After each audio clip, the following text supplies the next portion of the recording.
This play is called Our Town. It is written by Wilde, produced by Marty Morton, and directed by Fred Schwint. In it, you will see Elisa Ray, Jessica Scogin, Kenny Brazil, Steve Hoecker, Bruce Roberts, Timothy McKnight, and many others. The name of our town is Grover's Corners, New Hampshire, just across the Massachusetts line. Latitude 42 degrees, 40 minutes. Longitude 70 degrees, 37 minutes. The first act shows a day in our town. The day is May 7th, 1901. The time is just before dawn. There are some streaks of light coming from the east there, beyond our mountain. The morning star always gets wonderful bright the moment before it has to leave, doesn't it? Well, I guess I better show you how our town lies. Now back here is Main Street. And up over here is a railway station. Tracks go that way. Polish town and some Canuck families are across the tracks. Over here is a Congregational church. Across the street is the Presbyterian. Unitarian and Methodists are over there. The Baptist is down by the river in the hollow. And the Catholic church, of course, is over beyond the tracks. Now, over here is the town hall and post office combined. Jail's in the basement. William Jennings Bryan once made a speech from these very steps here. And over here is a row of stores, pigeon blow, posts, and horse flogs in front of them. The first automobile is going to come along in about 5 years. It was owned by Banker Cartwright, our richest citizen. Lives in the big white house up on the hill. Now over here is a grocery store and Mr. Morgan's drugstore. Now most everyone in town manages to look into these two stores at least once a day. Now over yonder is a public school, and further over yet is the high school. 9 o'clock mornings, noon times, and 3 o'clock afternoons, the whole town can hear the yelling and screaming coming from those schoolyards. Now over here is our doctor's house, Doc Gibbs. And this is his back door. And here's some scenery for those of you that think you have to have scenery.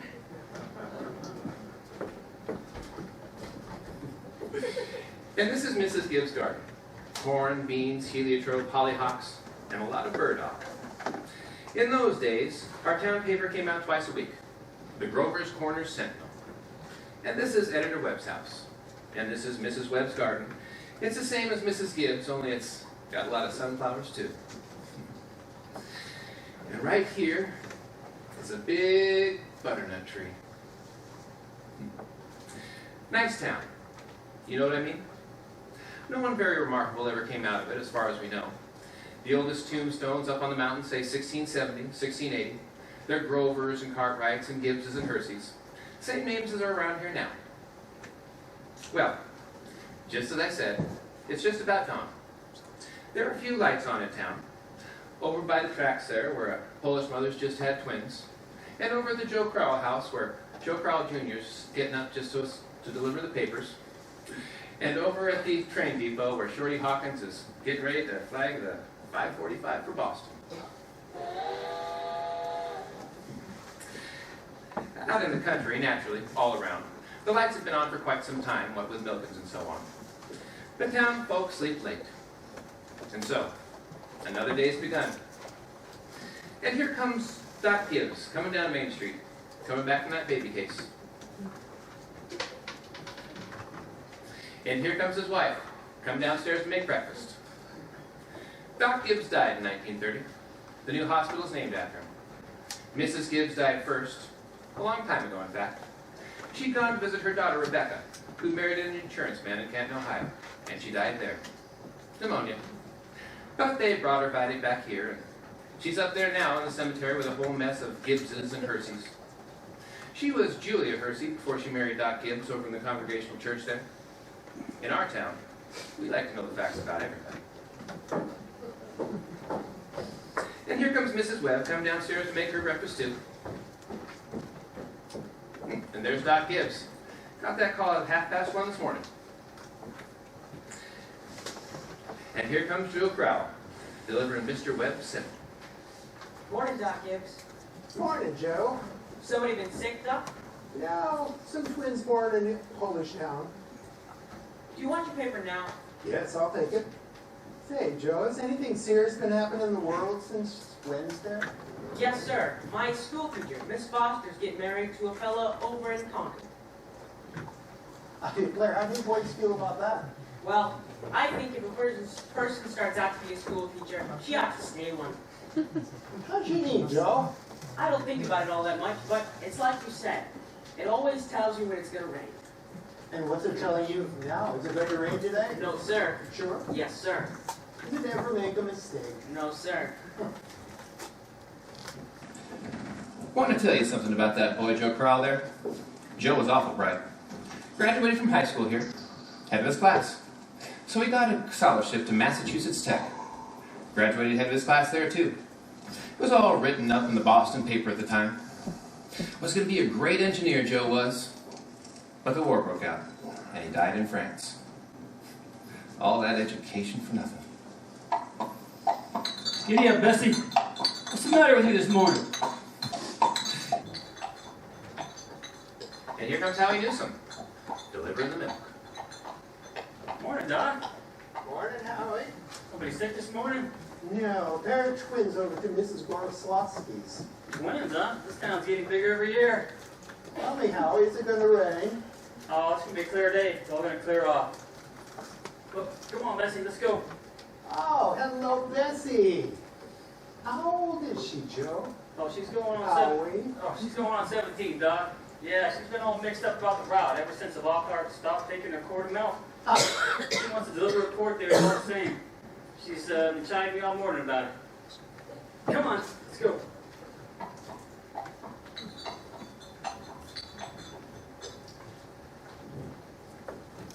Good morning, Howie. Morning, Miss Gibbs. Doc's just coming down the road there. Oh, is he? Well, it seems like you're running a little late today. Yeah, something wrong with the separator. Not sure what it was.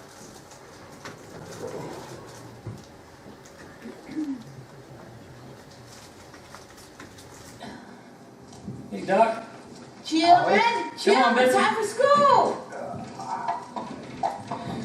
George, Rebecca. Oh, everything all right, Frank? Yes, I declare. Easy as kittens. Bacon will be ready in a minute. Hey, come sit down, drink your coffee. You can get a couple hours sleep today, can't you, this morning? Mrs. Wentworth's coming at 11. I guess I know what it's about, too. Her stomach ain't what it ought to be. Well, I told you I ain't gonna get more than 3 hours sleep. I don't know what's gonna become of you, Frank Gibbs. I wish you'd go away somewhere and get a rest somewhere. Huh? I think it would be good. Emily, 7 o'clock. Wally, it's time to get up. I declare, George, I wish you would talk to I'm sorry, would you please talk to your son? I don't know what's come over him lately, but it just seems I can't get anything out of him. I can't even get him to cut me some wood. Is he sassy to you? No, he's just, whining. All I can think about is that baseball. Children, Rebecca, George, you're going to be late for school. George! George, look sharp! Yes, Bob. Did you hear your mother calling you? I guess I'll go up and get 40 winks. Children! You're gonna be late! Wally, if you don't wash yourself up, I'm gonna go up there and wash you myself. Mom, what dress am I supposed to wear? Will you hush up? Your father was out all night and he's trying to get some sleep. I washed and ironed that blue gingham for you special. Oh, hush up with you. I always go to school looking like a sick turkey. Rebecca, you always look very nice. Mom, George is throwing so many. I'm going to come up there and slap the both of you. That's what I'm going to do. Our town's got a factory in it too. You hear it? Makes blankets. The Cartwrights on it, and they're throwing a fortune.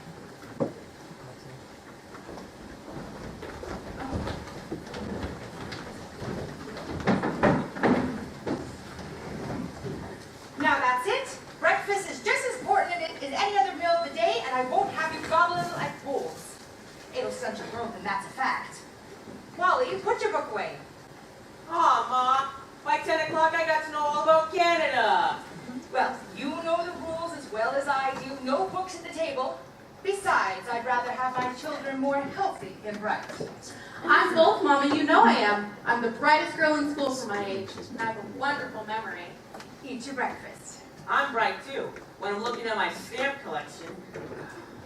I will talk to your father after he's rested. You've got 25 cents a week is plenty enough for your age. I don't know how to spend it all anyway. Oh, Ma, I got a lot of things to buy. Oh, strawberry phosphates is what you spend it on. I don't see how Rebecca comes to have so much money. She has more than $1. I save it. Real gradual. Well, dear, I think it's a good thing to spend some every now and then. Mama, do you know what I love most in this world? Do you? Money. Oh, eat your breakfast. Now, you need to hurry, but you don't have to run. George, pull your pants up at the knee. Emily, walk straight. Now, do tell Miss Foster that I send her my very best congratulations. Can you remember that? Yes, Mom. In fact, that lady looks very nice. Yes. Now pick up your feet. Goodbye. Mama.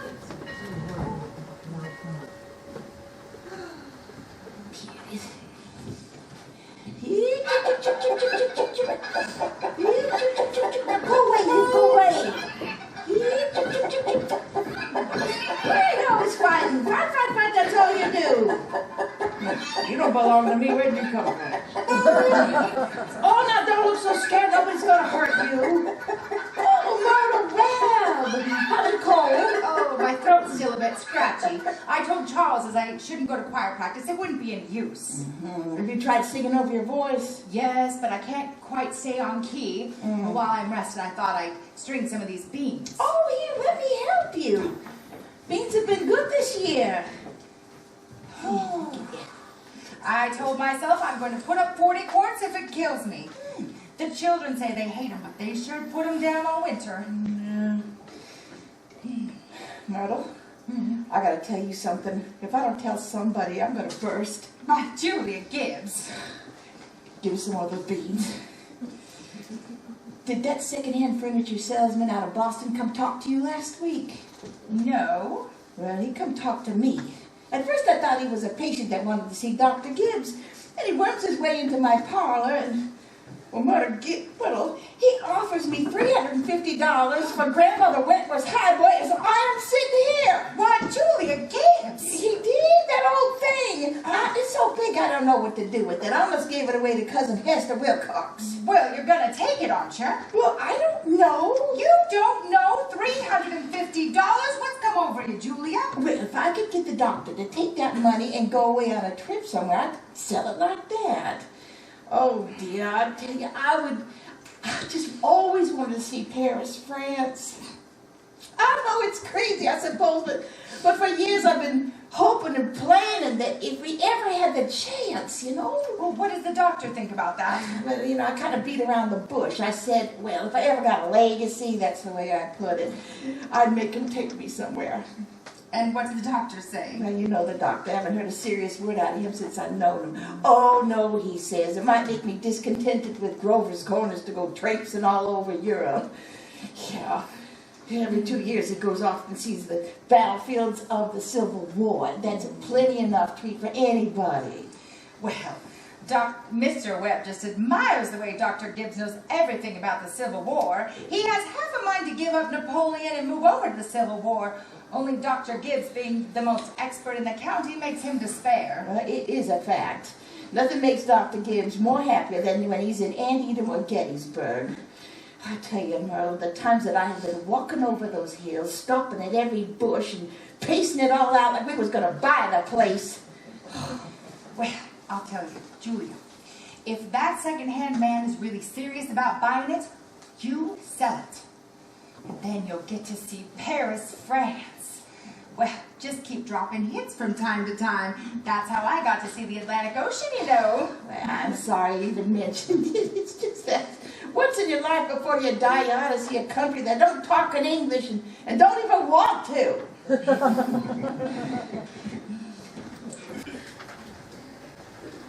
Thank you, ladies. Thank you very much.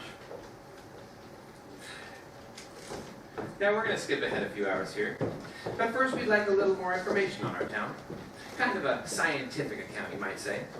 So I've asked Professor Willard of our State University to come in and sketch in a few details of our past history here. Is Professor Willard out there? Yes. Ah, may I introduce Professor Willard of our State University? And now just a few brief notes, Professor. Unfortunately, our time is limited. Yes. Well, Grover's Corner. Let me see. Grover's Corners is located on the old Archean granite of the Appalachian Range. I may say it's some of the oldest land in the world, and we're quite proud of that. A shelf of Devonian basalt crosses it, with vestiges of Mesozoic shale, and some sandstone outcroppings. But that's all much more recent, 200, 300 million years ago. Some highly interesting fossils, may I say unique fossils, have been found just 2 miles out of town in Silas Peckham's cow pasture. They can be seen at the museum in the university at any time. Well, at any reasonable time, that is. Shall I read some of Professor I'm Gruber's afraid we notes? won't have time for that, Professor. But the meteorological situation. We may have a few notes on the history of man. Ah, yes. Anthropological data. Early Amerindian stock, Cotahatchee tribes. No evidence before the 10th century of this era. Now completely disappeared. Possible traces in 3 families. Migration toward the end of the 17th century of English brachiocephalic blue-eyed stock, for the most part. Since then, some Slav and Mediterranean. And the population, Professor? Well, within the town limits, 2,640. Oh, just one moment, Professor. Oh, well, yes, indeed. The population at this moment is 2,642. The postal district brings in 507 more, making a total of 3,149. Mortality and birth rates, constant. By McPherson's gauge... Thank you very much, Professor. We're very much obliged to you, I'm sure. Oh, no, right this way, Professor. And thank you again. Yeah, indeed. Thank you. And now, the political and social report, Editor Webb. Is Mr. Webb out there? Could you wait just a moment? He's cut his hand eating an apple. Well, thank you, Mrs. Webb. Charles, hurry up. Everyone's waiting.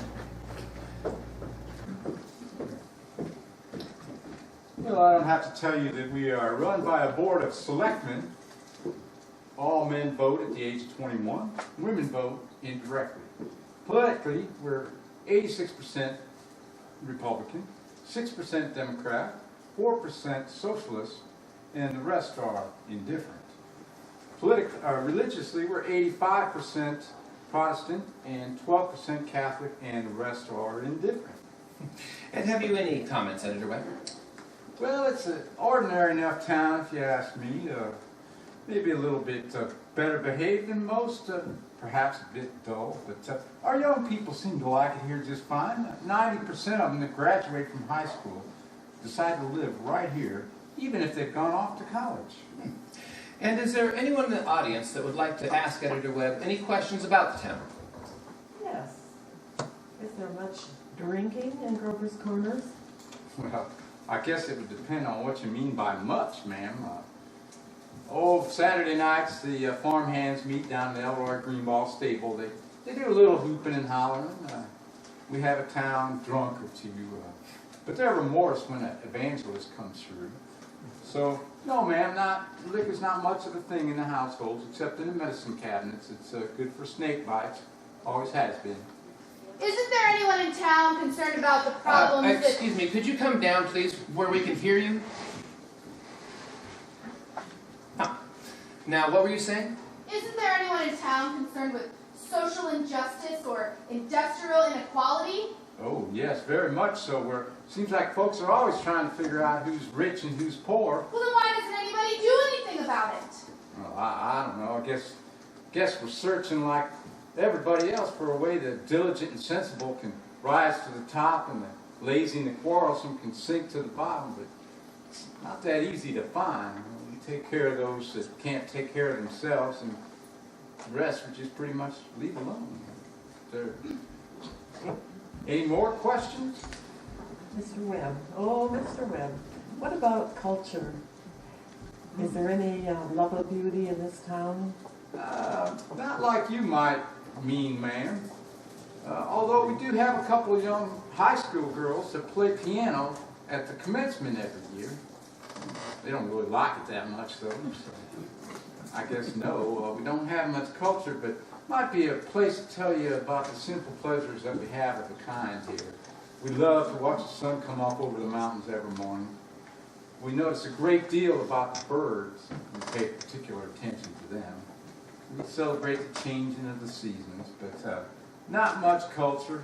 Robinson Crusoe, the Bible, Handel's Largo, we know about those things, but Whistler's Dog's Mother, that's about it. Well, as I thought. Well, thank you, everyone. And now we're going to go back to our town. All 2,642 have had their suppers, and all the dishes have been washed. There's an early afternoon calm in our town. A buzzing and a humming coming from the school buildings. There are a few buggies down on Main Street, and the horses are asleep at their hitching posts. We all remember how it is. Doc Gibbs is over in his office, tapping on people and making them say, ah. And Editor Webb is over mowing his lawn. Now, one man in 10 thinks it's a privilege to push his home lawnmower.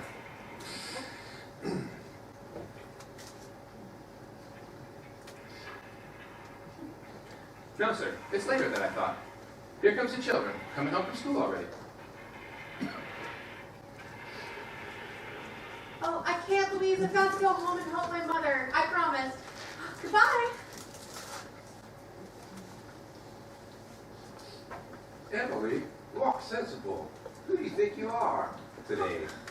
Papa, you're terrible. One minute you call me names, the next you tell me to stand up straight. I just don't listen to you. Oh my. I've never been kissed by such a sweet woman before.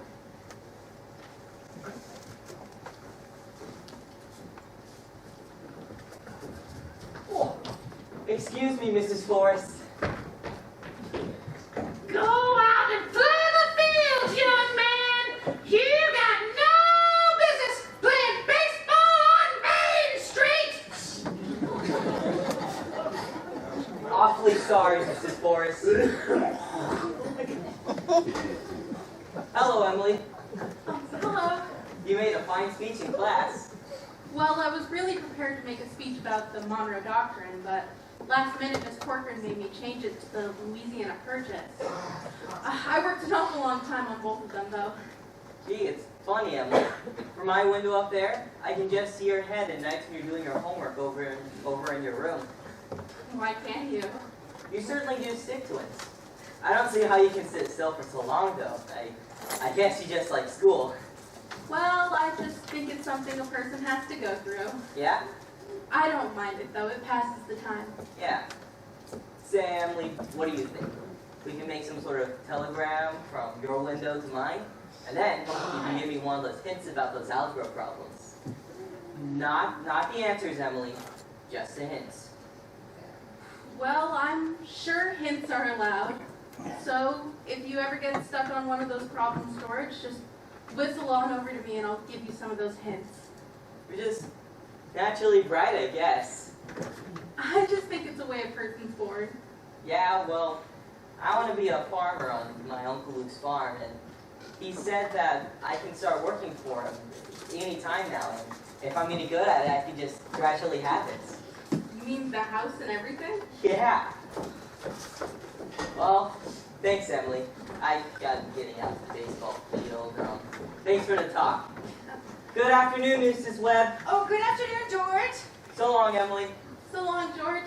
Emily, can you come and help me strain some of these beans? Well, George Gibbs is growing up. He let him have himself a real conversation, didn't he? How old would you say he is? I don't know. Let's see. Almost 16. Mama, I made a speech in class today. It was very good. Well, you'll have to recite it to your father at supper. What was it about? The Louisiana Purchase. It was like silk off of school. Oh, I'm going to make speeches all my life. Are these big enough? Try to get them a little bigger, dear. Mama, will you answer me a question? Serious? Seriously, dear, not serious. Seriously, will you? Of course I will. Mama, am I good looking? Well, of course you are. All my children have good features. I'd be ashamed if they didn't. Mama, that's not what I mean. What I mean is, am I pretty?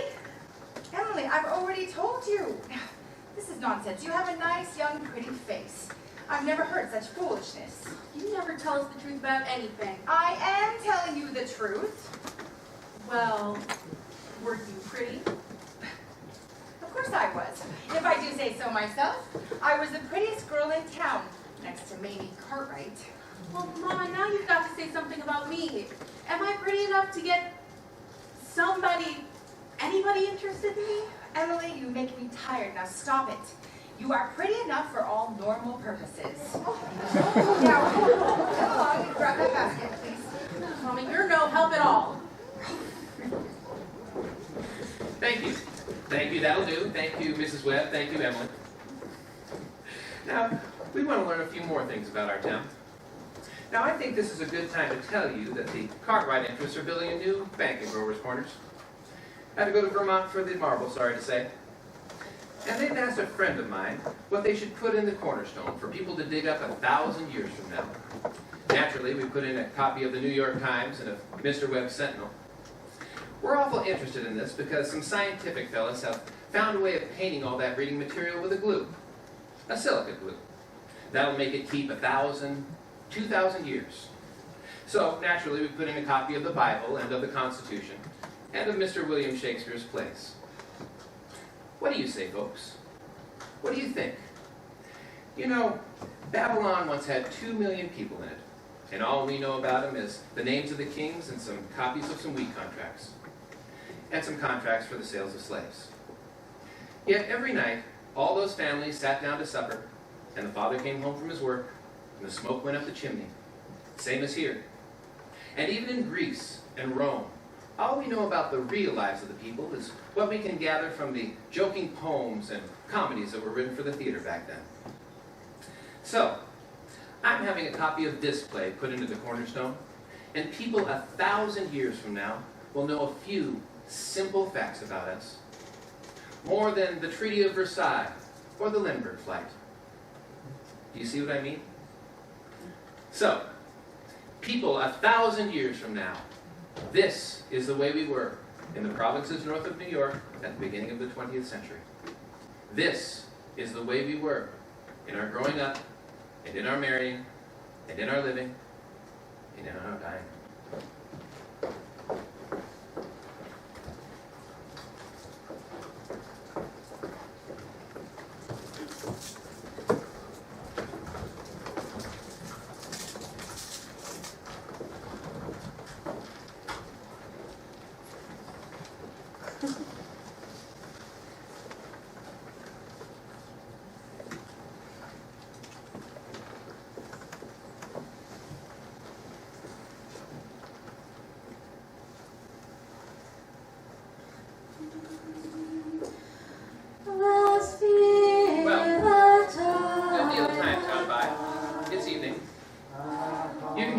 Practice going on over at the Congregational Church.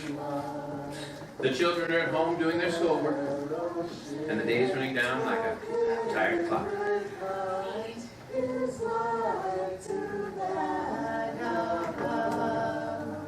Now look here, everybody. Music came into the world to give pleasure.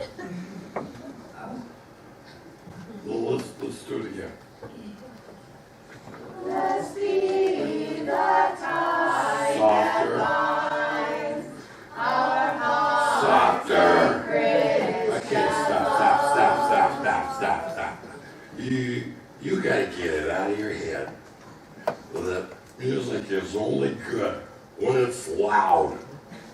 You leave loudness to the Methodists. You couldn't beat them, even if you wanted to. No, let's do it again.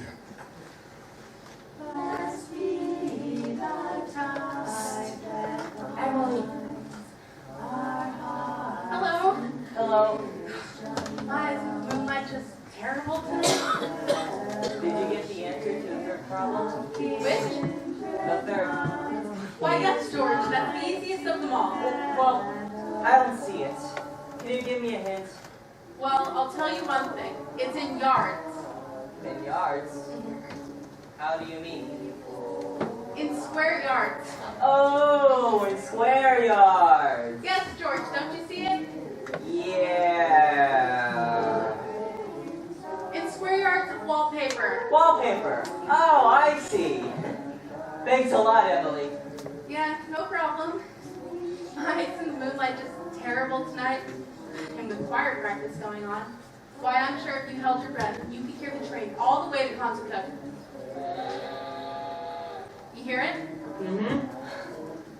Well, I guess I better get back to work. Good night, Emily. Good night, George. Oh, that was very good. Now, before I forget,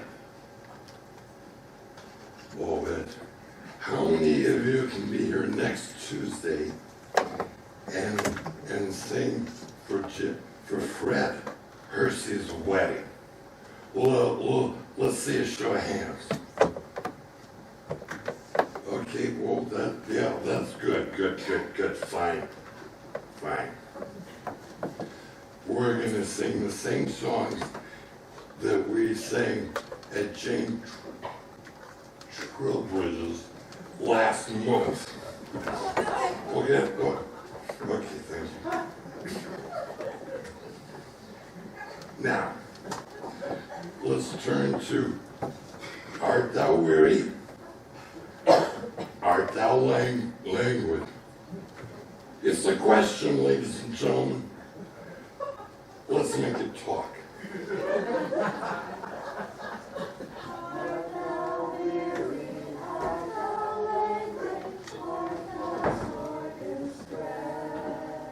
George, can you come down here a minute? Yes, Pop. Make yourself comfortable. I'll only keep you a minute.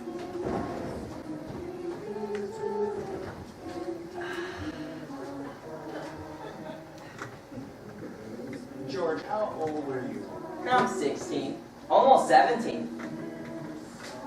And what are your plans after school's over? Why, you know, Pop. I want to be a farmer on Uncle Luke's farm. You'll be willing, will you, to get up early to milk and feed the stock, and you'll be able to hoe and hay all day? Why, of course. What do you mean, Pop? Well, George, when I was in my office today, I heard a funny sound. What do you think it was? It was your mother chopping wood. There, you see your mother getting up early, cooking meals all day long, washing, ironing, and still she has to go out in the backyard and chop wood. I guess she got tired of asking you. She just decided it was easier to do it herself. And you wear her clothes that she keeps nice for you. And you eat the meals that she cooks for you. And then you run off and play baseball like she was some hired girl that we keep around the house, but we don't like very much. I knew all I had to do was point it out to you. Here's a handkerchief, son.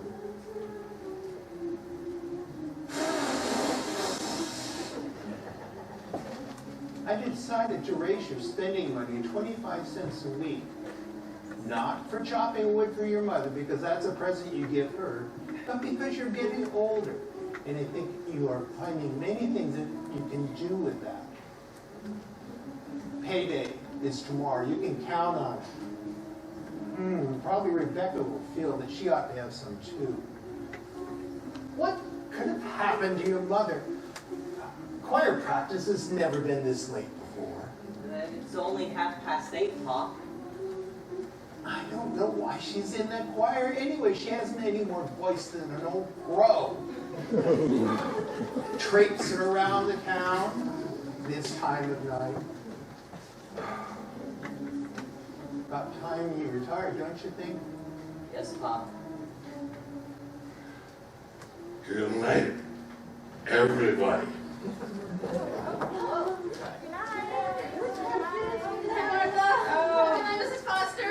Oh, I'll be sure to tell Mr. Webb. He'll want to put that in the paper. That's late. Good night, Irma. Good night. Oh, my, look at that moon, Myrtle. Tis potato weather for sure. Naturally, I didn't want to say a word about it in front of those others, but now we're alone. Really, it's the worst scandal that ever was in this town. What?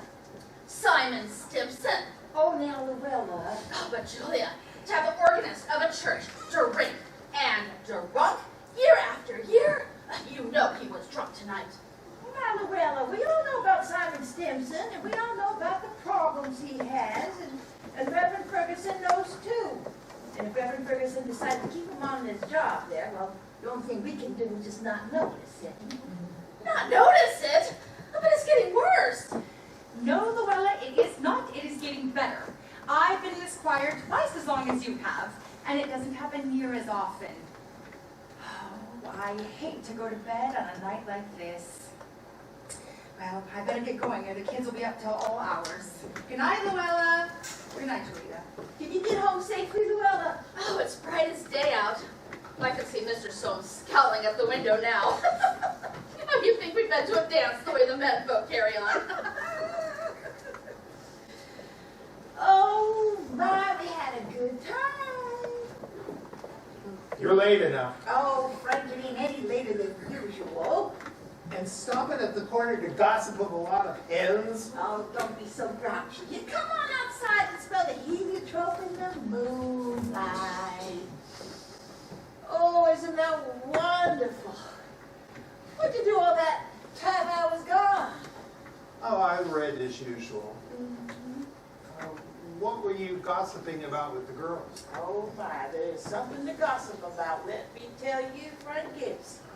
Simon Stimson far gone, was he? Oh, worst I've ever seen him. How is that going to end? Reverend Stimson is not going to be forgetting him forever. I guess I know more about Simon Stimson's affairs than anybody else in this town. Some people ain't made for small town life. That's all. I don't know how it's going to end, but there's nothing we can do but just let it be. Yeah. Come, let's go in. Oh, not yet, Frank. I'm worried about you. What are you worried about? Well, I think it's my place to make plans for you to take a rest and change. If I get my legacy, I'm going to insist on it. Now, Julie, don't go into that again. Oh, Frank, you're just being stubborn. Oh, come on, it's getting late. We've got to go inside. First thing you know, you'll catch a cold. I gave George a piece of my mind tonight. I reckon you'll have your wood shop for a while at least. No, you get upstairs. Well, there just always seems to be so many things to pick up around here. You know, Miss Fairchild, she locks her front door every night. Everybody in that part of town does. They're too citified. That's the trouble with them. They ain't got nothing fit to burgle, and everybody knows it.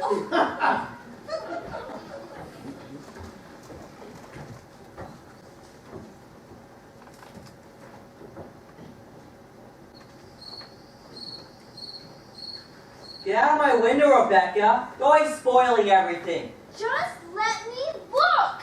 Use your own window. I tried, but there's no moon in that one. Do you know what I think, George? Do you? I think the moon is coming nearer and nearer, and there's going to be a big explosion. If the moon were getting near, the people who stayed out all night with the telescopes would see it first, and then they'd tell about it, and then it'd be in all over the newspapers. You don't know anything. George, is the moon covering South America, Canada, and half of the whole world? Well, probably is.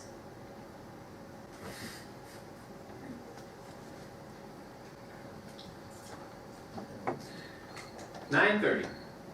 Most of the lights are off in town. Oh, there's Constable Warren, checking a few doors down on Main Street. And here comes Editor Webb, after putting his newspaper to bed. Evening, Bill. Evening, Mr. Webb. Quite the mood. Yep. All quiet tonight? Yeah, well, yeah, but Simon Stimson's rolling around a bit. I just passed his wife. She was setting out to go look for him. So I looked the other way. There he is now. So, Simon, the town's quieted down. Maybe we should be the same. Simon, town's quieted down. Can I walk with you for a bit? Good. Good evening. I don't know how that's going to end, Mr. Webb. He's seen a peck of trouble. Bill, say, if you see my boy smoking cigarettes, will you have a word with him? He seems to think a lot about what you think. Oh, I don't think he smokes no cigarettes, Mr. Webb. Leastwise, no more than 2 or 3 a year. Oh, that's good. Good night, Bill. Good night, Mr. Webb. Who's that up there, Myrtle? Is that you? No, it's me, Papa. Emily, what are you doing awake? Oh, I can't sleep. The moonlight's just so wonderful tonight. And the smell of Mrs. Gibbs' heliotropes. Don't you smell them, Papa? Yeah. You don't have any trouble on your mind, do you, Emily? Troubles? No. All right, well, don't let your mother catch you. Good night, Papa. Good night, Emily. George, I forgot to tell you about the letter Jane Crawford got from her minister when she was sick. He wrote her a letter, and on the envelope it was addressed like this. It said, Jane Crawford, Crawford's Farm, Grover's Corners, Sutton County, New Hampshire, United States of America. And what's so funny about that? I'm not finished! United States of America, continent of North America, Western Hemisphere, the Earth, the solar system, the universe, the mind of God. That's what it said on the envelope. Oh, what do you know? And the postman brought it just the same. Well, what do you know? Well, that's the end of the first act, friends. You can go and smoke now. Those that smoke.